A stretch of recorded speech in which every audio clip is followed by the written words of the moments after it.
Hello friends, कैसे हो आप सब। आई होप सब बेटर हो। स्टार्ट करते हैं रिबर्थ ऑफ द इमोर्टल के एपिसोड 4 को। लास्ट एपिसोड में हम देखते हैं चैन की मोमू से बोलती है, बदमाश चलो अब यहाँ से, हमें घर पर भी चलना है। तभी चैन बोलता है, ली फैमिली में आ रहा हूँ।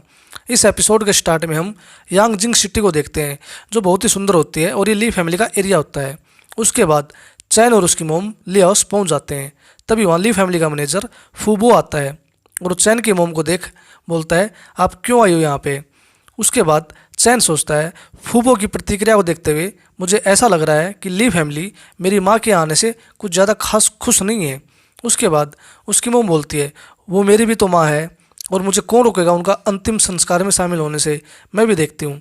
उसके बाद वो मैनेजर चैन की मोम को बोलता है, मुझे कुछ नहीं सुनना इनके बारे में, लेकिन अब की बार तुम्हें बहुत मुश्किलों का सामना करना पड़ सकता है। उसके बाद वो मैनेजर को बोलती है, एक बेटी अपनी माँ की आत्मा की शांति प्रार्थना करने के लिए इसमें शामिल हो रही है, मुझे ये सब करने से कोई नहीं रोक सकता। इसके बाद वो चैन के साथ अंदर चली जाती है। उसके बाद हम ली फैमिली के कुछ मेंबर्स को देखते हैं। वो चैन और उसकी मोम को घूर घूर के देख रहे होते हैं। उसके बाद चैन बोलता है, मैं मेरी पास्ट लाइफ में इन सबसे डरता था, लेकिन अब मेरी नज़रों में मैं पूरी ली फैमिली में किसी से भी नहीं डरता। उसके बाद हम ली फैमिली के करंट मुखिया को देखते हैं, जिसका नाम ली डोग यांग होता है, और वो भी ली और उसकी मोम को देखकर कुछ खास खुश नहीं होता। बुड्ढा भी नाराज़ है उन्हें देखकर। उसके बाद हम देखते हैं चैन का सबसे बड़े मामा ली वैन भी उससे पूछता है, लिटिल सिस्टर तुम यहाँ पर क्यों आई हो। उसके बाद चैन की मामू से बोलती है, जब तुम मुझे सिस्टर बोल ही रहे हो तो तुम्हें नहीं पता मैं ये क्या करने आई हूँ। उसके बाद उसकी ये बात सुन उसे गुस्सा आता है, और साथ में ही चैन का दूसरा मामा भी वहीं पे होता है, जिसका नाम ली वू होता है। वो भी उसे गुस्से से घूर रहा होता है। उसके बाद ली वैन चैन की मोम को बोलता है, लिटिल सिस्टर अब तुम यहाँ आ ही गई हो तो एक लास्ट टाइम तुम मोम को देख सकती हो। इन सब के लिए चैन की मोम उसे थैंक्स बोलती है, लेकिन वो चैन को अंदर जाने से रोक लेता है। उसके बाद चैन की मोम अपने भाई को बोलती है, ये मेरा बेटा है और मोम का भी ग्रैंडसन है, तो ये अंदर क्यों नहीं आ सकता। और वो बोलती है, मुझे मत समझाओ क्या सही है क्या गलत है, आपसे छोटे भाई के भी 2 लड़के और 1 लड़की हैं, और वो भी आउटसाइडर ही हैं। उसके बाद ली वैन चैन की मोम को बोलता है, इसके अंदर ली फैमिली का खून नहीं है, ये आउटसाइडर है, इसलिए जब तक मैं यहाँ हूँ ये एक कदम भी आगे नहीं जा सकता। ये सब सुन चैन की मोम उसे गुस्से से देखती है, भाई अगर उसका बस चलता तो वो अभी के अभी उसका मुंह तोड़ देती।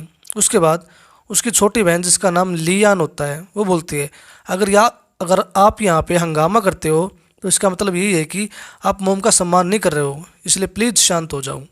उसके बाद उसका भाई उसे बोलता है, जो कुछ भी तुमने अभी कहा अगर वो डैड को पता चला तो सोचो क्या होगा, वो गुस्से में पता नहीं क्या कर बैठेंगे।